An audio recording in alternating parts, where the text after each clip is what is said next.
रोहित पवार बारामतीत 3 दिवस प्रचार करणार आहेत। सुनेत्रा पवार यांच्या प्रचारार्थ रोहित पवार मैदानात उतरले। वडील राजेंद्र पवार आणि कन्या सई पवार ही उपस्थित आहे। बारामती पोटनिवडणुकीच्या महायुतीच्या उमेदवार सुनेत्रा पवार यांच्या प्रचारार्थ आता शरद पवार यांच्या पक्षाचे आमदार रोहित पवारही आजपासून 3 दिवस बारामती तालुक्यात प्रचार करणार आहे। काटेवाडीपासून ते आज प्रचाराला सुरुवात करतील।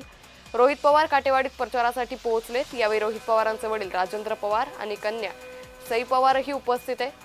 आता रोहित पवार प्रचारादरम्यान मतदारांना नेमकं काय आवाहन करतात हे पाहणं महत्त्वाचं ठरेल। तर या संदर्भात अधिक माहिती घेऊयात आमचे प्रतिनिधी नवनाथ बोरकर यांच्याकडून। नवनाथ, आमदार रोहित पवार हे सुनेत्रा पवारांच्या प्रचारार्थ मैदानात उतरलेत, काय अधिक तपशील?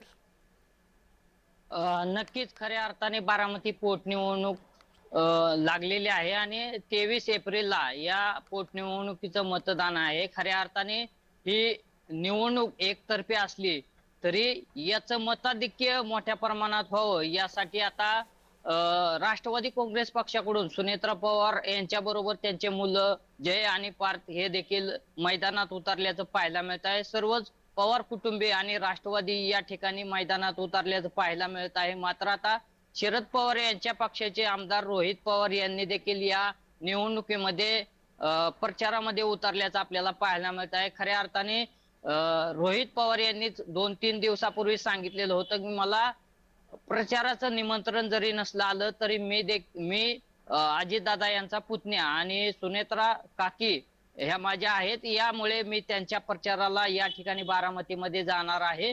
आणि खऱ्या अर्थाने आजपासून 3 दिवस जे आहे ते रोहित पवार यांनी बारामती तालुक्याचा प्रचार जे आहे ते करायला सुरुवात केलेली आहे। काटेवाडी पासून 9:30 वाजता त्यांनी प्रचाराला सुरुवात केलेली आहे आणि खऱ्या अर्थाने या निवडणुकीमध्ये सुनेत्रा पवार ह्या मोठ्या मताधिक्याने निवडून येतील। फक्त आता औपचारिक रिक्ता जे आहे ती बाकी आहे। एकंदरीतच मतदारांना रोहित पवार यांनी आवाहन केलेलं आहे की आता जे 22 उमेदवार आहे त्या 22 उमेदवारांना कुठेही मतदान झालं नाही पाहिजे आणि मोठ्या मताधिक्याने सुनेत्रा पवार ह्या निवडून आल्या पाहिजेत असं आव्हान देखील आता रोहित पवार जे आहे ते मतदारांना करताना पाहायला मिळत आहे। निश्चित